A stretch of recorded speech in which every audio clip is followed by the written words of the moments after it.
Welcome back to the Bourbon Barkeep Lounge. My name's Curtis. If you're here for the first time, this is where we just do a blind battle. We kind of put in some matchups into a Google Forms, and we click a randomizer and see what numbers get spit out. Tonight, it's 13 and 44. You don't know what that means? I don't know what that means. But without further ado, we'll go with a Glass A. We already have it pre-poured, mainly just to save time of editing, of me cutting it out, pouring it. Give it a little swirl, let it open up a little bit. As always, like and subscribe. If you hate the episode, hopefully you like and subscribe before you hate it, and then you just forget to unlike it and unsubscribe.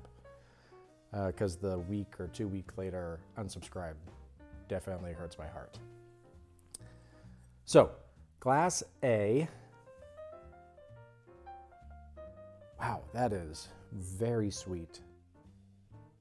We'll go with some maple.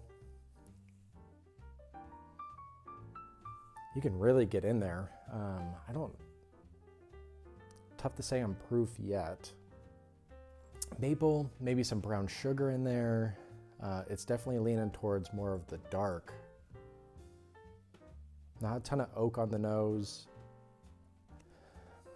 Get some maybe like a toasted marshmallow maybe.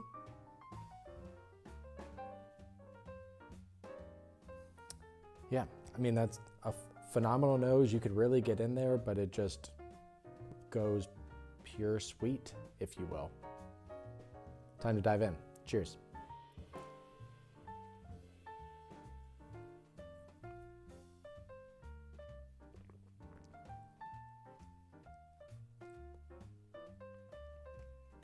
All of the oak is hidden beneath that sweetness. Not a ton came through on the nose, but it was a rush of oak, very viscous mouthfeel, lingering in a great way. Little bit, and when I say a little bit, I'm going to change that to a lot of bit of spice. Definitely some rye spice in there because in the back of the tongue, it goes to like a black tea maybe. But in the forefront of the tongue, it's a cinnamon bite, maybe even like a red hot. To where at least first sip, I wasn't expecting that proof to kind of come through, but that first sip, it was a rush of oak and then heat. Not overpowering, but not what you would expect it on the nose, that's for sure. Let's go second sip. Second sip, you get a little bit more cherry. The cinnamon or the red hots is a little bit more toned down, so that could have been first sip, even though cinnamon's there. It's just not as punch you in the face like that first sip was. I went in underestimating, and you know what they say about underestimating. I don't know either, but don't do it when it comes to whiskey. So you got a little more cherry. The oak still is there. Sweetness-wise, I think I'm going to stick with maple or honey, so it goes a little lighter on the tongue. Coats the tongue really well. Finish really isn't into the belly, but it's there. So I would give it definitely a medium. Proof, I'm gonna go maybe in that 110 range, maybe 105, something along those lines, to where not a ton of heat, but it does give you a good amount of flavor. We'll go to a Glass B now. I'll at least kind of get the engravings on the outside so it halfway shows up.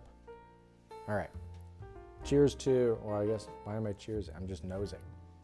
So Glass B, nose time. All right, so this one seems to go a little darker on the nose. Maybe like a raisin or a dark cherry now. There's a nice kind of underlying sweetness in there. Maybe like kind of like a raisin bread maybe. So the more time you kind of spend with it, the more it starts to kind of open up into more of a bright. You still get kind of the raisin bread, maybe a little bit more of like an apricot now. Yeah, it's a It's a beautiful nose. I can't wait to kind of go back to A and B kind of a side by side because they're both really great noses. But for now, we'll stick with B. I kind of keep going back because once again, just kind of seeing how much oak is there any age on it? Not a ton from the nose at least, and I can tell you I'm not jumping in head over heels on this one because the other one almost made me choke. Cheers. Oh, that's nice. It's like a, ooh, yeah. Keeps going. Definitely some little complexity there to where you get like a, maybe a strawberry Pop-Tart, you know, icing and all. But the pastry's there, but like a sweet pastry. Strawberry comes through, a little bit of oak in the back. Very drying on the tongue. So definitely not as coating, but the moisture is evaporating from my tongue quickly. All right, let's see what the second sip has now. Second sip actually is almost flip-flopped from glass A to where the spice kind of comes in the second sip actually. Like it was a lot of sweetness. I'm gonna stick by the strawberry Pop-Tart. And now the sweetness is still there. You get a little more bite, kind of in a good way, not in an unquality way. These are over $30.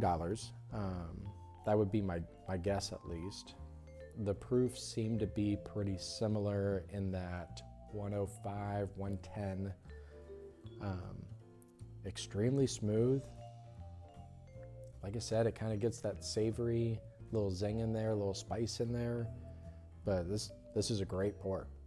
So after spending some time with glass B, I do want to go back to glass A, just do a quick side-by-side.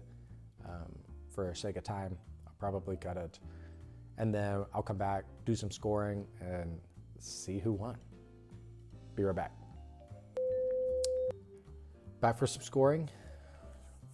I have a feeling this one's going to be pretty tight. So if you're unfamiliar with the channel, we do have a scoring system that I'll put somewhere around or on my face. We also do an algorithm to where we obviously have the senses weighted at a certain point, but we also take bang for the bucket. So depending on what these actually cost, could actually dictate the winner. But they are very close. So with glass A, while I revisited, which I think I cut, some of that funk started to kind of come through. And when I say funk, it goes a little, what's the word I'm looking for? Like farmhousey, like a hay. That started to come through. It's not off-putting. It's not what I love in a glass. All of the positives were still there that just started to come through, which partly makes some of these whiskey reviews very difficult because they start to change in the glass, whether it's due to heat, oxidization, mood, palate developing, whatever it is. So you could taste the same glass 15, 30 minutes from now and start picking up new notes, for better or worse. So that funk lowered it just a touch. When it comes to the bourbonbarkeep scoring system, I had a tough time putting it into the great stratosphere because of that funk. If that funk hadn't come through, it may be. So I'm gonna go 79. Right on the cusp of great. It is a very good pour, and maybe on a different night, maybe it is great. But right now, it's just the upper echelon of the good stuff. That's where I'm at. Yep. Glass B did not change, which, consistency. Something to be said about a good consistent pour to where, you know, you don't go back and all of a sudden she's yelling at you and you thought you had a good time, and you apparently did not have a good time. Glass B, not that case. You walk in, she greets you, she gives you a good hug, maybe a kiss on the cheek, maybe a peck on the lips, if you know what I mean. This one, she was smooth all the way through, and I respect that. That consistency is pretty high quality. So in that case, she's great. How great? She's an 82 great. Yep, she's an 82 great. So based off of senses, Glass B takes it. With the algorithm and bang for the buck, is that the case when it is all said and done? So now, time to find out what I'm drinking. You all know, because I'm probably gonna put in the title every time, and it makes for a good laugh if and when I'm wrong, which is extremely rare, as you've seen. I have an iPad in my lap, which is why I'm gonna look down real quick. It's here. So I have in my notes, this is Battle 22. If I scroll down to the absolute Royal Rumble, that is Battle 22, we have Glass A is 13 at $55. That is a very, very respectable pour at $55, especially with where prices are today. That's gonna make it a little more difficult. All right, so Glass B, $65. Is it $10 better? Tight times, folks, tight times. Glass A, knowing now at $55, I would pay up to 70, maybe 75. I mean, it's really good. So if that's the case, my bang for the buck score will be 82. It's great. I don't know how to push it that much higher. It could. The funk still kind of drags it down a little bit. But if I could save $10, I think I would, which means Glass B has to be under 82. Glass B, $10 more than Glass A. It'll have to be under 65. I would pay more than 65 for it. That's tough. I'm gonna go 77. So for the first time in the Bourbon Barkeep Lounge, we've split categories on senses and bang for the buck, which means plugging it into the algorithm, which I have on the iPad now, Glass A, wow. With the narrowest of margins, Glass A, 79 senses, 82 bang for the buck with a weighted score of 80.2.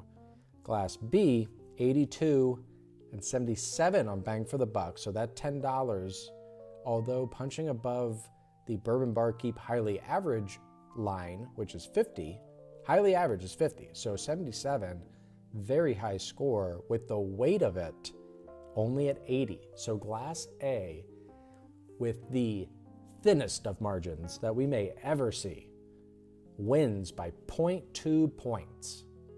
Now, time for the reveal to only me and not anybody else. Battle 22, Rare Breed in Glass A and James E. Pepper Barrel Proof in Glass B. What is really surprising is, I mean, you're talking almost 10 proof points higher on the Rare Breed side. And they drank just about the same. So depending on what you're looking for, you know, that 105 to kind of 110 has started to kind of get into a sweet spot for myself. But that James E. Pepper is fantastic. And if they were the same price, James E. Pepper takes this, dare I say, handedly. That $10, yeah, I mean, it's not a large reach, but it's still $10. I'd stand by it. I mean, that's what we're here for. But if you see that James E. Pepper on the shelf, especially at $65, she's a great sweet drink, especially if you like a good raisin bread. I like that a lot. Well, first time for the Bourbon Barkeep Lounge. We had a split of categories. Very exciting. I was riveted. Were you? I guess we'll see by the likes and comments. Which brings us back to like, subscribe. Definitely want to hear from you all. Have you all tried the James E. Pepper yet? If not, definitely worth a pickup. It's a beautiful bottle. Speaking of, the James E. Pepper, according to my notes, actually came from one of you all. So thank you all for sending that in. That was a phenomenal pour, and I don't know how hard I will have to hunt for it, but that will be something that you see behind me in future episodes. That was great. So thank you very much for sending that in. Outside of that, cheers to you all. Thank you for showing up time and time again. We love having you. This is obviously extremely exclusive content, with it being in the lounge and not just the Bourbon Barkeep channel. So thank you for showing up once again. Cheers to you all. Hope to see you in future weeks, episodes, whenever you watch.